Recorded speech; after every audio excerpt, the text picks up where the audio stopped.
Welcome back, everyone, to Grifter or Gifted.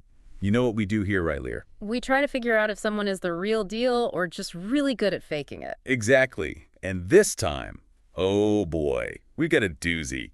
We're diving deep into the world of Russell Brand. Comedian.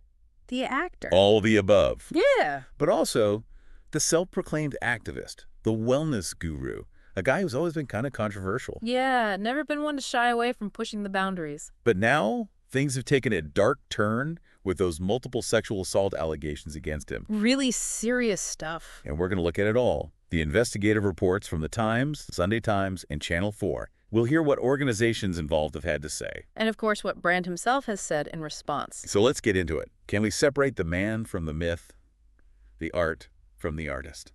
Is Russell Brand a grifter? Or is he gifted? I feel like his career's been this wild roller coaster. Yeah. You know, starting out with that raw, almost punk rock stand-up, Totally. Chaotic, witty, a bit shocking. and then bam, he's a global star. Movies, TV, hosting award shows. It's a classic rise and fall story almost. And now this. These allegations. It makes you wonder, right?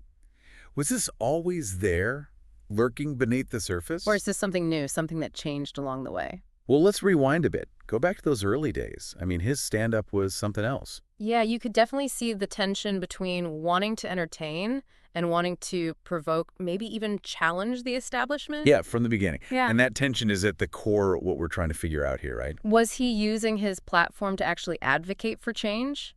Or was it all just part of a bigger act, a way to get attention? And then he transitions into television, film. He's everywhere. MTV, Hollywood, the whole shebang. And the thing is, these allegations, they all stem from that period, right? Between Yeah. 2006 and 2013. He was at the top of his game. Right, working for the BBC, Channel 4, starring in big movies. Yeah. And these accusations suggest he might have been taking advantage of that position, of his fame and power. It's heavy stuff. And the investigation, it wasn't just a quick lick-see. The Times, the Sunday Times, and Channel 4, they really dug deep. Multiple women, witnesses, evidence. It seems pretty thorough.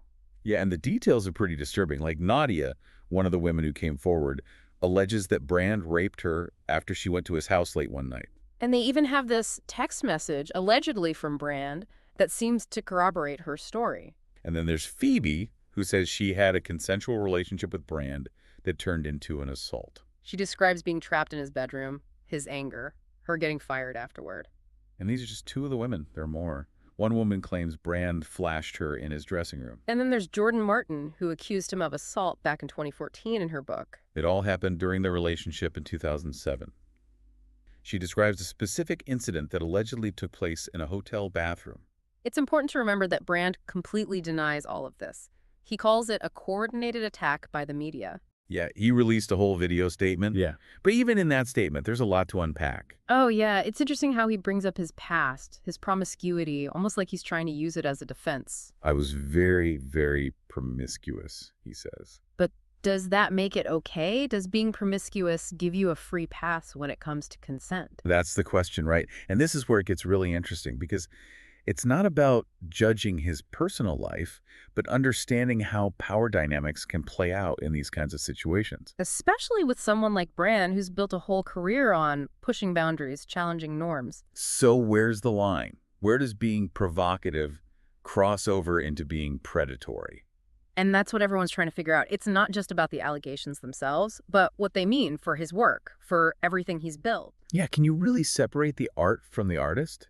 Especially when the art is so personal, so intertwined with his life and experiences. His whole thing was being this raw, authentic truth teller. He built a following on that vulnerability. And now, those very qualities are what's being called into question. It's almost like the foundation of his whole persona is shaking. And that's why the fallout from these allegations has been so huge, so immediate. It's not just public opinion or cancel culture. It's institutions, organizations having to distance themselves. Like dominoes falling one after the other. First, his UK comedy tour gets postponed.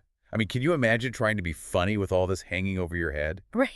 And then YouTube suspends monetization on his channel. That's a big deal, especially for someone like Brand with such a massive online presence. They said it was because of off-platform behavior that could damage the broader creator ecosystem. Basically saying his actions, whether proven or not, have already done enough damage to their brand, to their community. It's like setting a precedent for how they'll handle other creators in the future. Exactly. And then you have two of his sponsors, Sticker Mule and Vivo Barefoot, dropping him. That's got to hurt financially.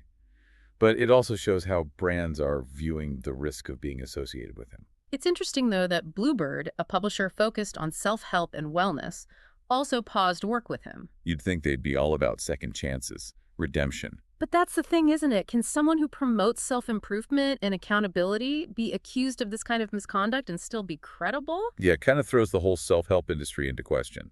The potential for hypocrisy. Right. And what about the good work his charities were doing?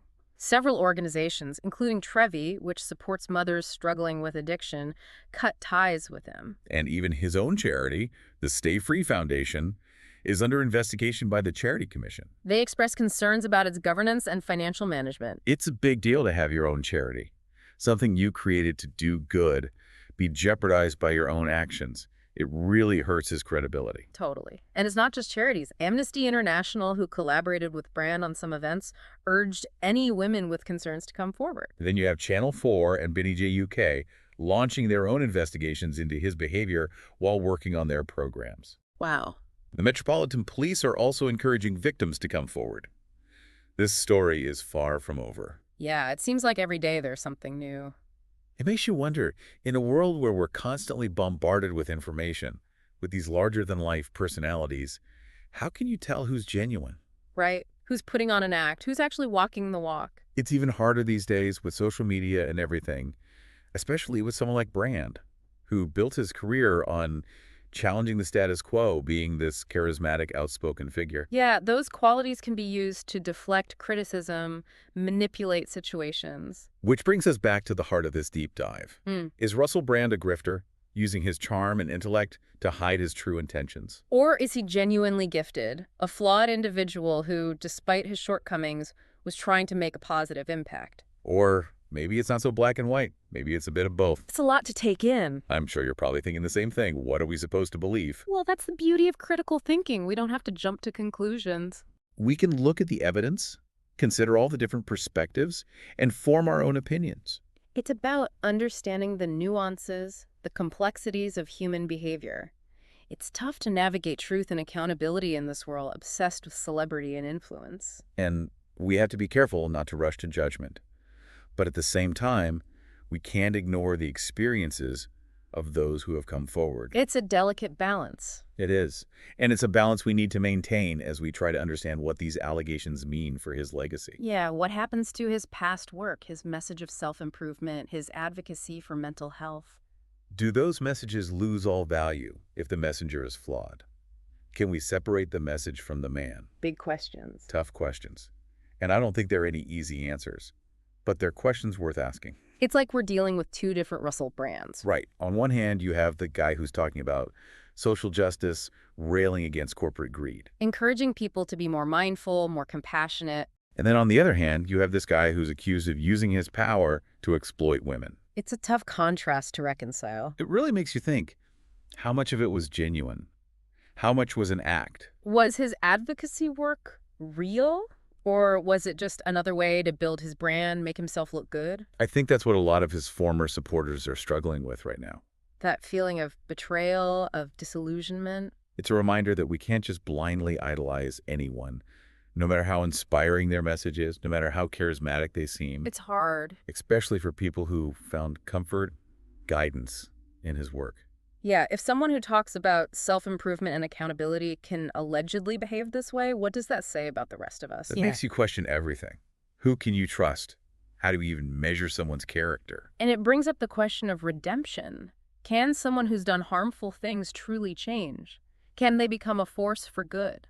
And if so, how do we deal with their past actions? Yeah. Where do we draw the line between genuine remorse and just trying to save face? These are questions that go way beyond this specific case. Yeah, they touch on bigger societal issues. How do we hold people accountable while also allowing for growth, for transformation? It's a complex conversation. Definitely not something we can solve here.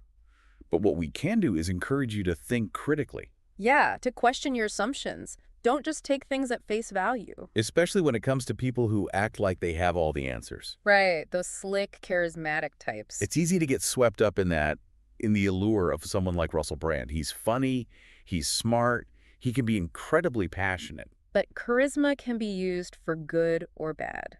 It's a powerful tool. So as you follow this story, as you form your own opinions, remember to look beyond the surface. Think about the motivations behind his actions, the power dynamics involved, the potential consequences for everyone involved. Because at the end of the day, the question of whether Russell Brand is a grifter or gifted, a visionary or a con artist, it's not something we can answer for you. It's a question you'll have to grapple with yourself, based on everything you've heard, on your own values. We've laid it all out there. His rise to fame, his controversial persona, the allegations against him. The fallout, his responses, the reactions from everyone involved. But this is just one chapter in a much bigger story. Investigations are still ongoing. There might be new information coming out. So stay informed. Keep asking questions. Keep having these important conversations. Because that's what Grifter or Gifted is all about. Helping you become more discerning, more critical in your thinking, helping you understand the world a little bit better. It's about empowering you to be active participants in shaping the world around you. So as we wrap up this deep dive into the world of Russell Brand, remember, be wary of those who claim to have all the answers, be skeptical of easy solutions, and always, always think for yourself. Thanks for joining us. See you next time.